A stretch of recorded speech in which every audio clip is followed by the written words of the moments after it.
I've been holding this out for so long. The thought of being far behind on CN content, I really do think about it almost all the time. From what I've been hearing around on the first release of this update, these two characters need Roland and Precia for their bonds. Yes, I know, I'm finally taking a first look at what they got.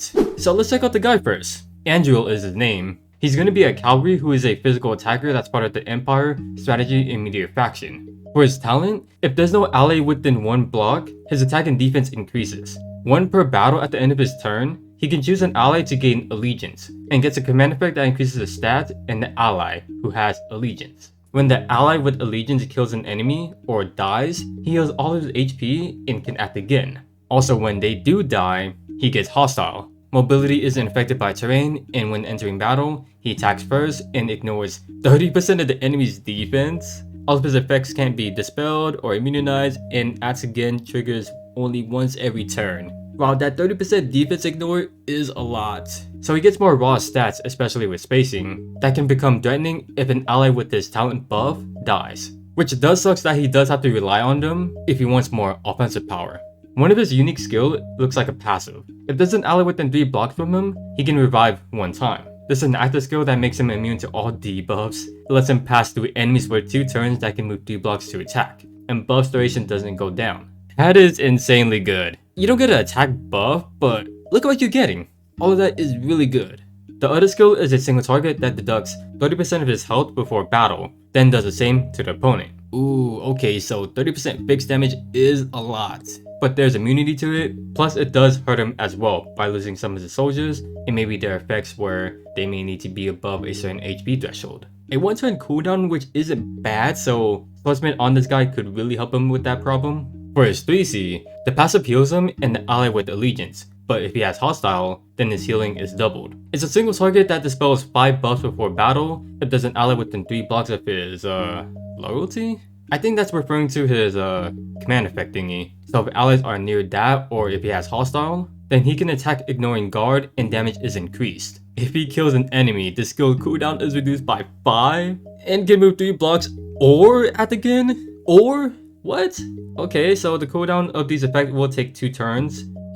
That is pretty ridiculous. But yeah, I can see some issues though. This guy wants to be a fully fledged attacker, but he really needs to rely on his team, especially with the one who has his talent buff. He has to stay close to an ally so that he has that revive effect, and also to ignore guard, which he specifically needs the ally who has the allegiance near him. Not only that, in order for him to get that defense ignore and terrain master, that specific ally has to die, and he can only use his talent buff one time. His whole thing is gonna revolve heavily on that talent buff. He can do a tag team with that ally, then he can follow up to take someone out, and if that ally dies, then he becomes a force to be reckoned with. That ignore guard thing is so good. So you definitely want it on someone like Neo Zerida since he has a really good survivability, and that's what I feel like that he should give it to. Someone who can survive stuff, because having that ability is really good, but it's only on his 3C though, and if they end up dying, then he becomes insanely strong. I really like what he has. It all seems ridiculously strong, but the main issue is just having to rely on that specific ally.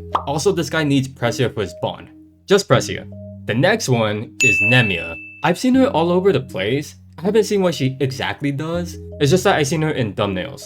So yeah, I'm quite excited to see what the hype around her is all about. She's going to be an archer who is a physical attacker that's part of the Glory, Strategy, and Ulyss faction. Her talent has her attack increases. When she ends her turn, she can place a special tile. When ending your turn on it, it'll give an effect based on the target. If an ally is on it, they get healed by 15% and gets a random buff. But if it's an enemy, then they take fixed damage and have their movement be treated as water for 1 turn. Her terrain has a cooldown, and when passing through it, you can mitigate 2 blocks. Not too bad so far. I think it's alright for the most part. Maybe my opinion will change once the global update video drops, but the attack increase and the mobility mitigation are like the biggest thing about this talent. And maybe that small support with the tile too. One of her unique skill is a single target that I'm pretty sure does more damage to aquatic enemies. When entering battle, if the enemy is in water, then she ignores guard and immobilizes them for 1 turn. That cannot be dispelled. If she has her tile effect, then it does more damage. Yes, finally! It may not be an exact counter to them, which it really isn't, but it's nice seeing Zlong acknowledging that we need at least something against them. Her other one is a passive. When she applies it on 2 of her allies within 2 blocks, you're able to move through her special tile by mitigating 2 blocks for 1 turn. That can be combined with others of the same effect. That can be pretty good. If you place her tile right, it can help enable those allies to approach easier. If you guys don't know what the mitigation is, just basically think of it as like being able to move an extra block. That's practically what it is. With the 3C, when attacking with a skill, if she has a tile effect, she gets a +2 range and can move 2 blocks after attacking. This is a straight line AoE that applies water movement and increases damage taken for 2 turns. It'll then turn those tiles that the AoE travels into her special terrain. When using a skill, if she's on a tile, this AoE reaches 3 more blocks. Okay, so it's kind of the same as Kirika, but I feel like Kirika has it more easier, since she doesn't need to do anything too specific. Nemia relies a lot on her special terrain for some insane mobility and that increased range. So you need to place them very well to get all of that. I wouldn't say that you can exactly one-shot with the 3C like Kirika can, cause hers has a multiplier of 0.6, which is the highest that we've seen, and can attack whatever defense and magic defense is the lowest. So no matter what, she's always going to be hitting really hard.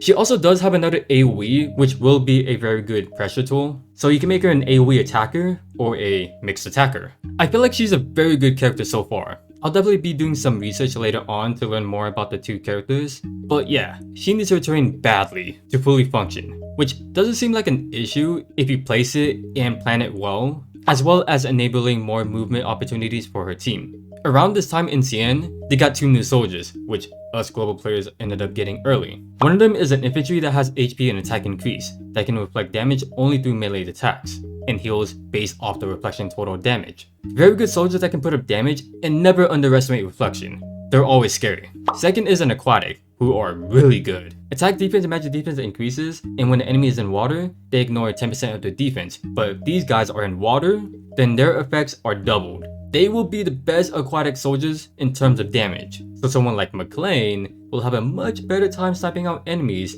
and since he's someone who wants to be in water majority of the time, you'll always be taking full advantage of this soldier. For the exclusive equipment, we got a helmet for Tatalia. More HP and defense, her damage increases when fighting an enemy within 3 blocks of the opponent who has her talent debuff. After killing an enemy who has it, at the end of her turn, she gets a buff that when above 70% HP, she can't be targeted by enemies' attack and skill. Wow, okay, so that is very promising, cause that's one issue with Tatalia that other assassins has. Using her felt like trading kills, cause yeah, she can kill stuff, but ends up being vulnerable afterwards. So with this, she can practically stay above that HP threshold all the time cause her 3C heals her. She can stay safe unless the opponent, like let's say, AoEs her, and then she'll lose that effect.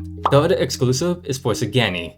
So more HP, he can move his owl in extra time, and if he has it within 6 blocks of him, then he cannot be critically hit, which can only happen 1 time every battle. I feel like that just means that he can revive, which is dummy OP.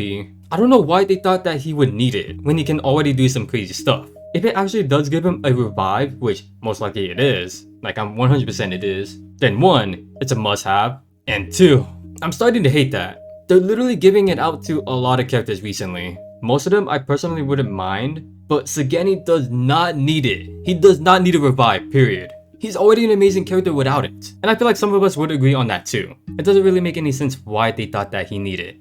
With the casting skills, first up is Licorice. When using a skill on her team, she gives them a 15% damage reduction and immunity for 2 turns. What?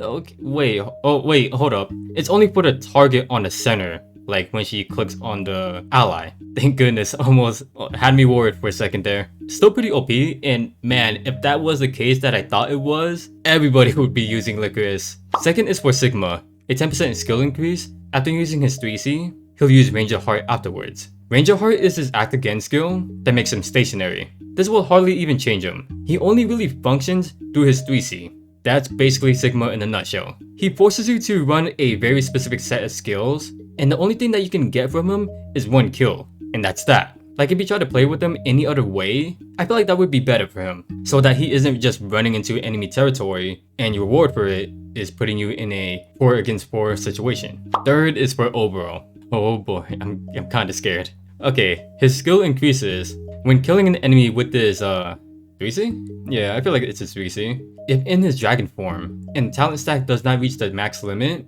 he'll get a stack of it at the end of his turn. Now, I'm not an expert on Oboro.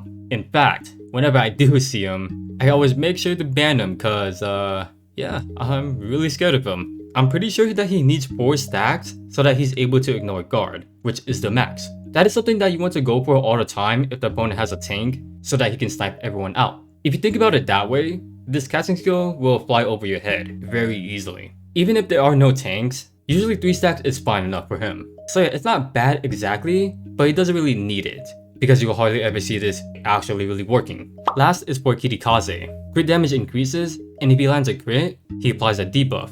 Gotta love the SR characters getting some treatment. I wish they could do the same with R characters as well, like their own equipment, and especially casting skills too. But with Kirikaze, he has a lot of crit in his kit, so it's not bad. Very nice to have if you still enjoy using Kirikaze, since he's still a very good character to use for regular content.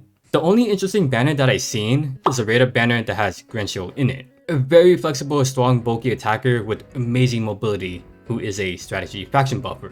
As for the content I could find, this one that gives better daily rewards for a limited time, a new Interstellar chapter that features the new story chapter, if you guys are into the lore and stuff, the new DE which will go on for the majority of this update period. It does show up during the 5th anniversary, but on the last week, so it's 1 week before the major update. I explained it twice already, as I'm sure that most of you guys have seen, hopefully, cause yeah, talking about all of that was really exhausting, I'm not gonna lie.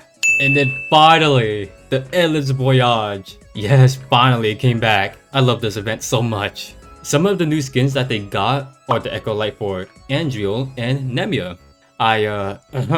They both look really cool. Yep, they both look amazing to look at. I mean, the way how they look, like the design. Never mind. Let's just move on to the other skins that they got. Around this time, the CN players got the summon skins for Sherry, Lambda, Sonya, and Farakia. Global players got this early, and most likely the other servers as well. Usually when it's season themed, these specific type of skins get sent to all servers, at least from how I seen it. Last but not least, a martial artist skin for Ricky. Loving the design for him. I think I like it a tiny more than his Echo Light, especially since you don't have to spend like real money for this one. Just 4k crystals for a guaranteed chance of getting it. There you guys have it. That was pretty much all of, if not most of what CN got in this update. I still find it unbelievable that Sagani gets a revive with this exclusive. He doesn't need it. The guy is already strong enough as it is. It's dumb, like really. There's no reason for him to have that. But other than that, I'm looking forward to the 2 new characters. Andriole, not so much really, since he will be complicated to use since he wants to rely on one specific ally. So Nemia is definitely the better one. She can help with movement for herself and her team, so enable rush team even more while being good at pressuring the opponents. Of course, I'll be doing my studying and research on them by the time the global video drops to give you guys a better insight, since this is my first reaction when I make these type of vids. But I'm mainly looking forward to the Endless Voyage. It's been way too long since we had it. I can't wait. But if you guys did enjoy this video, feel free to leave a like and subscribe if you want to see more, and feel free to let me know down in the comments how you guys feel about this update that CN had. So yeah, thanks for watching. Your fellow Z.